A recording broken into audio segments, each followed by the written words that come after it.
આવનારા દિવસોમાં ટેકનોલોજીનો પણ આપણે ઉપયોગ કરી રહ્યા છીએ અને આ સમગ્ર કામ જે આપણે ઉપાડ્યું છે મિત્રો, એની તરફ સોયાબીનનો સૌથી પહેલી જે વપરાશ મોટા પાયા પર થયો એ બીજા વિશ્વયુદ્ધ પછી થયો હતો. બીજા વિશ્વયુદ્ધ પછી જે ખાણા ખરાબી થઈ, એમાં જે સૈન્ય પરિવારો હતા એમણે ઉભા થવા માટે જે પોષક આહારની જરૂરિયાત હતી, સેકન્ડ વર્લ્ડ વોર પછી ખાસ કરીને અમેરિકાએ પોતાના આ સૈન્ય બળોના પરિવારોને, શહીદોના પરિવારોને સોયાબીનની એક્સ્ટ્રા વ્યવસ્થાઓ કરીને પોષક આહાર માટેનું અભિયાન ચલાવ્યું. આપણે જયારે ફોર્ટિફાઈડ આટાની શરૂઆત કરી ત્યારે WHO જેવા સંગઠનોએ પણ આપણા સામે શંકાની નજરે જોયું હતું અને પછી જયારે એમને તારણો કાઢ્યા તો એમને પણ અચરજ થયું. અને આજે બધા ડેવલપિંગ કન્ટ્રીઝમાં, વિકાસશીલ દેશોની અંદર WHO જેવી સંસ્થાઓ સોયાબીન ગુજરાત મોડેલનો અમલ કરવા માટે બધાને સૂચવી રહ્યા છે. એટલું જ નહીં, 2 વર્ષ પહેલા ભારત સરકાર આખી ગુજરાત આવી હતી. ત્યારના મંત્રી શ્રીમાન શરદ પવાર અને મિસ્ટર સહાય, આ 2 મંત્રીઓ અહીં આવ્યા. આખા દેશમાંથી આ વિભાગના સચિવો અહીં આવ્યા હતા. સમગ્ર ફોર્ટિફાઈડની પ્રોસેસ શું છે એનું અધ્યયન કર્યું હતું.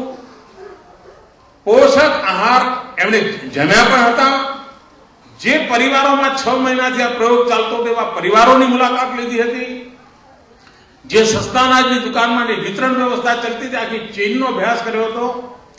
સમગ્ર દેશના દરેક રાજ્યના સચિવો, ભારત સરકારના અધિકારીઓ, ભારત સરકારના મંત્રીઓ એ બધાએ આવીને 3 દિવસ અહીંયા રોકાઈને આ સમગ્ર યોજનાને વધાવી હતી અને સમજ્યા હતા. અને આજે હિન્દુસ્તાનના અનેક રાજ્યોનો અમલ કરી રહ્યા છે. આજે નવું એક નજરાણું એમાં ઉમેરાઈ રહ્યું છે. ફોર્ટિફાઈડ આટામાં સફળતા મળી છે. વિશ્વની સંસ્થાઓ એનો સ્વીકાર કર્યો છે.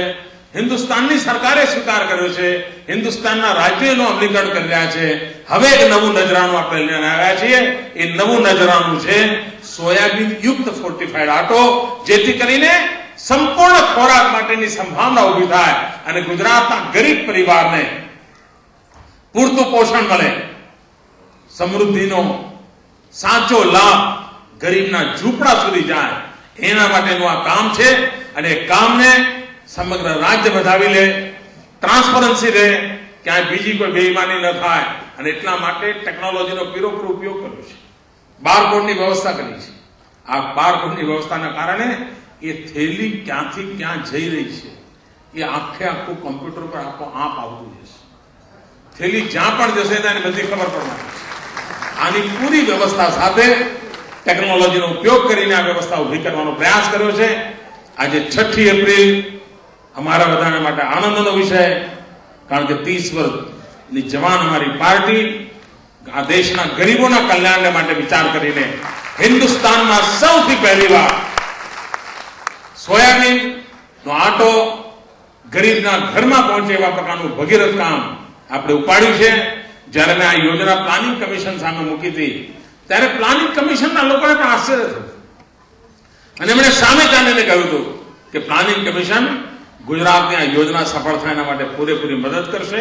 આપણે આશા કરીએ પૂરી મદદ જ્યારે કરે ત્યારે ખરા આપણે શરૂઆત કરી દીધી છે અને ગુજરાતના સામાન્ય માનવીને એનો લાભ મળે એ માટેનો આપણો પ્રયાસ આવ્યો છે.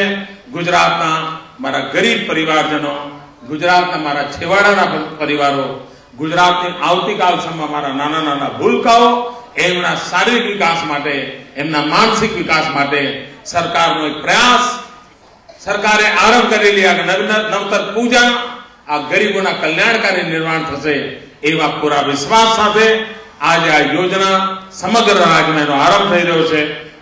સૌને અનેક શુભકામનાઓ. જય જય ગરવી ગુજરાત.